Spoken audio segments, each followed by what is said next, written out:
बाद भगवान जी से छेड़छेड़ा मांग रहे हैं और का छेड़छेड़ा भक्ति रूपी छेड़छेड़ा।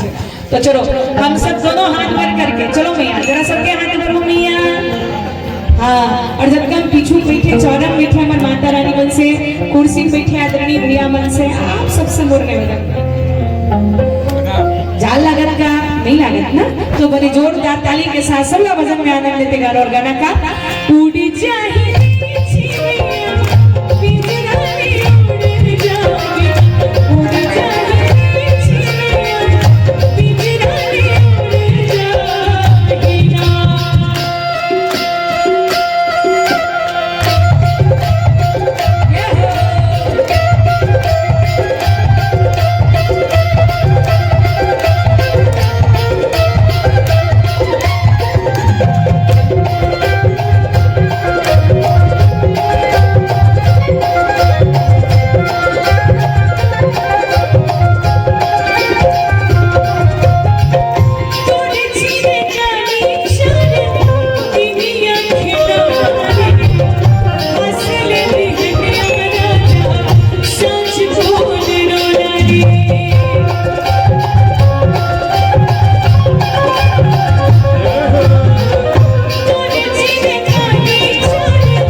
आनंद लेते गाना है कि जिंदगी में भगवान के नाम के अलावा और कहीं नहीं रखा है दादा। ये संसार में अंतिम सत्य भगवान के नाम है। तो मिल के गाना और गाना का मन